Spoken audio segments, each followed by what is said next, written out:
Good afternoon, it's the Teacup Writer here with another video. Today we're going to be looking at one of the inks I just purchased, the Canadian company, Ferris wheel press. So I'm pretty excited for that, been looking forward to that. I actually just won a giveaway as well for a notebook and one of their scribe pens, so I'm looking forward to reviewing that as well. As far as any updates in my life, currently I'm still working on editing my next book. Pretty excited with that. There's a lot of room for improvement, which, can be expected with a first draft. So definitely looking forward to getting that typed up again. I've been journaling like normal, but I've also been reading this book.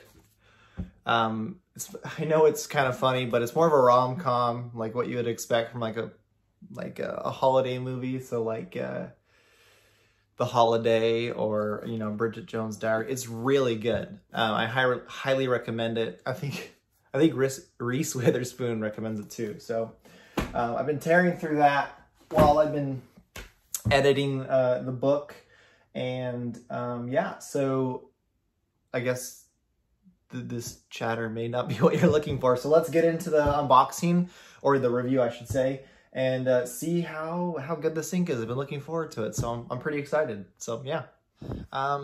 Anyways, as you can see, comes in this nice little box. You have the embossed logo on the front there, and then just below the name. I'm assuming this is French. The box itself kind of, I would imagine, is in the same hue as the ink, but has kind of a jungly theme.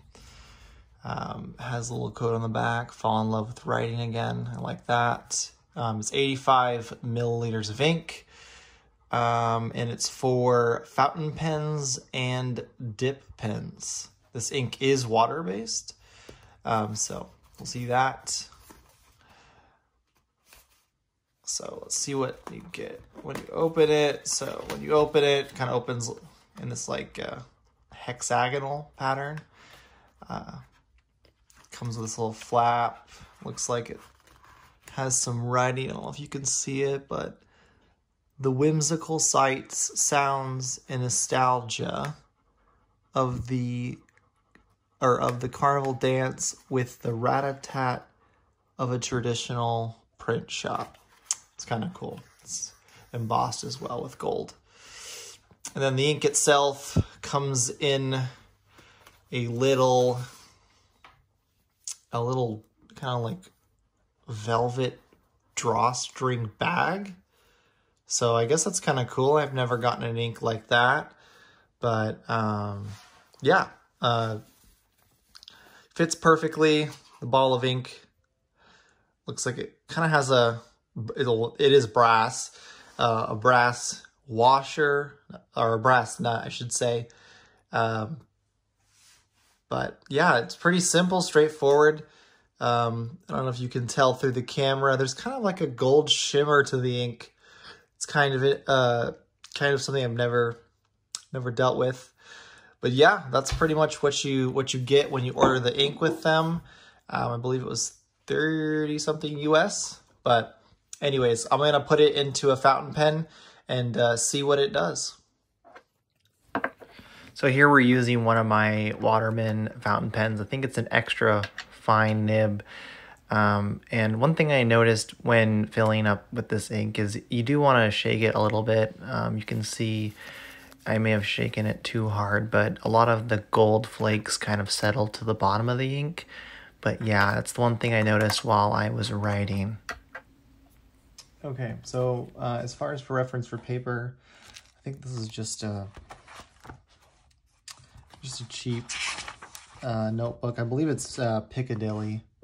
I just got it at Barnes & Noble's for, I don't know, $5 or $7. But anyways, it's decent paper, no bleed, nothing. So I'm pretty confident that we won't have any issues. Let me find a blank spot. Yeah, this looks fine.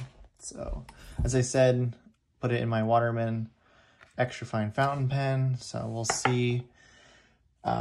I did take some swabs of the ink earlier, so this is kind of, I don't know if the camera you can see it, but there's some gold, looks like glitter. But yeah, it does kind of shimmer in the ink. This is just another ink I bought recently from Sailor Studio.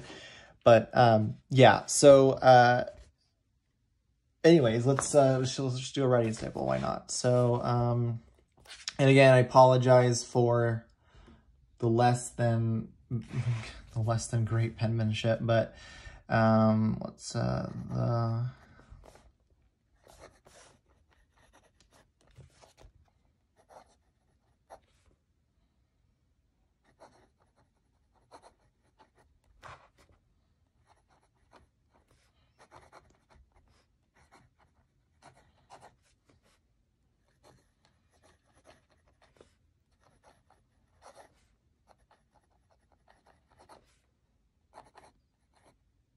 oop, we're gonna stop there. All right. So it's comes out smooth as you'd expect. I'm not sure if the stop was just because I raised my hand a bit or whatnot, but you can see it does come out pretty fine. This is it's got a lot of I want to say depth. I mean, some of the parts are darker than the others. Some variation, which is nice. As far as how wet it is, let's take a look. Yeah, a little bit. And I can see if you look, oh, here, let me see if I can zoom in. If you look really closely, you can kind of see the gold in there. When you're writing with an extra fine nib like I am, it's not as, it doesn't stand out as much. I think I'm going to try and get a stub nib or like maybe something in the likeness of a calligraphy pen and see if I can really get some of that gold to show through. But anyways, I probably will switch to using this ink for my journaling purposes. It's nice to mix it up. I think I've been using blue, green, and black. This is a bit more of a bluish green, so I guess it's kind of nice to be in between. But yeah, I'm really impressed with it. If you look at the bottle, I don't know if it's just me, but it looks really see-through. And at first I was like, okay, is there gonna be like any color in the ink at all, or what are we gonna be doing here? So, and then I was telling you earlier, this is where all the gold sits, so you'll want to give it a good shake before using it. But yeah, I think they have a lot of different colors, and a lot of them are, you know, pinks, purples, oranges, and stuff. They have a gray that is really nice, but I might pick up one of their moss green inks. It's kind of more of a lighter, duller green. I don't know if that even makes sense, but yeah. Anyways, all right, so you're gonna see me completely butcher the name of my book. I don't know what I was thinking. Maybe too much, maybe not enough coffee, actually. It is indeed called The Shadow of Our Stars.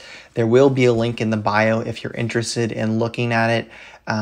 Basically, it's a book I wrote a couple months ago, English fairy tale in the likeness of the Chronicles of Narnia by C.S. Lewis. So it's got a portal to another world, magical creatures, the standard destiny plot like fate. But anyways, a great time writing it. I'm very blessed and thankful that the people in my life have read it and have given me good feedback, constructive as well. A lot of what I learned writing that book has gone into writing the next book. So I'm very fortunate to have those individuals. If you would like to like, comment, or subscribe, obviously do so. That would be great. I'm trying to post a little bit more regularly and potentially different kinds of videos. But anyways, thank you so much and have a great day.